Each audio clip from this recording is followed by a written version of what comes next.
வணக்கம். இன்னைக்கு ஒரு குட்டி கதை சொல்ல வந்திருக்கிறேன். ஒரு சர்ச்சில் ஒரு பணியாளர் வேலை செஞ்சுட்டு இருந்தாருங்களாம். அவருடைய வேலை என்னதுன்னா, சர்ச்சுக்கு வராங்க இல்லைங்களா, அவங்களெல்லாம் அமர வைப்பாருங்களாம். அதே மாதிரி ஃபாதரியார் என்னென்னலாம் சொல்றாரோ அந்த சின்ன சின்ன வேலைகளை செய்வார். இந்த மாதிரி அவருடைய வாழ்க்கை போயிட்டு இருந்தப்போ, பழைய ஃபாதரியார் இறந்துட்டதுனால புதிய ஃபாதரியார் வந்தாருங்களாம். அந்த புதிய ஃபாதரியார் இந்த பணியாளர்கிட்ட சர்ச்சுக்கு வாசல்ல ஒரு பலகைய மாட்டு நான் சொல்றதை எழுதுன்னு சொன்னாருங்களாம்.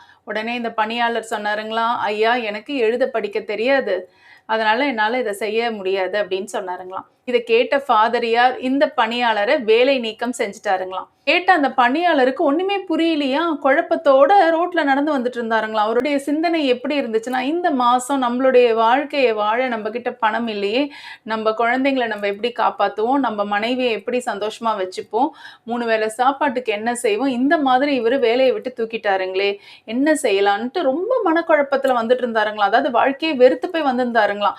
அப்ப அவருக்கு ஒரு சிகரெட் பிடிக்கணும்னு தோணுச்சுங்களாம். அந்த லண்டன் தெருவுல எங்க சிகரெட் கடை இருக்குன்னு தேடி பார்த்தாருங்களாம். ஆனா ஒரு சிகரெட் கடை கூட அவர் கண்ணுல தென்படலையாம்.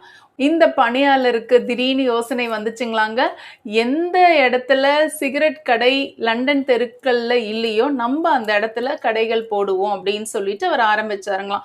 முதல் கடை, 2வது கடை, 3வது கடைன்னு அப்படியே பெருகிச்சுங்களாம். அது பெரிய தொழிலதிபரா ஆயிட்டாருங்களாம்.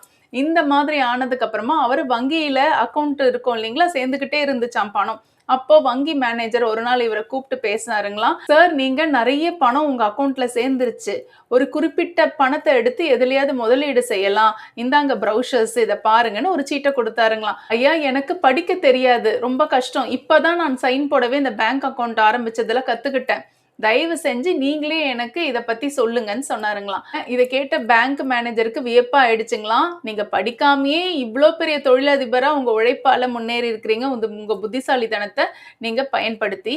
நீங்க மட்டும் படிச்சிருந்தீங்கன்னா நீங்க எந்த லெவல்ல இருப்பீங்கன்ட்டு அவரு சொன்னாருங்களாம், வாழ்த்துனாருங்களாம். இந்த குட்டி கதையில இருந்து நம்ம என்ன தெரிஞ்சுக்கிறோம்னா, எத்தனையோ பேருக்கு எவ்வளோ விதமான கஷ்டங்கள் வருங்க. வேலை போயிடும், கல்யாண வாழ்க்கை சரியா இருக்காது, ஏமாத்திட்டு போயிடுவாங்க மனைவியோ இல்லை கணவனோ. அதே மாதிரி அவங்களுடைய வருமானத்துல ஒரு பெரிய நஷ்டங்கள் வரும். அவங்களுக்கு ஹாஸ்பிட்டலைசேஷனுக்கு நிறைய பணம் செலவாகும். இருக்கிற ஒரு வருமானம் போயிடுச்சுன்னா அந்த நேரத்துல நம்ம என்ன செய்வோம்னு யோசிக்கணும். அந்த கஷ்டத்துல இருந்து நம்ம எப்படி வெளியே வர்றது, எப்படி நம்ம வாழ்க்கையில முன்னேறது அப்படின்னு நம்ம யோசிக்கணுங்க. கஷ்டத்தை பத்தியோ இல்ல துரோகம் பண்ணவங்கள பத்தியோ இல்ல பிசினஸ்ல நஷ்டமானதை பத்தியோ இதை பத்தி மட்டுமே யோசிக்கவே கூடாது. இந்த குட்டி தன்னம்பிக்கை கதை உங்க எல்லாருக்கும் பிடிச்சிருக்கோன்னு நினைக்கிறேன்.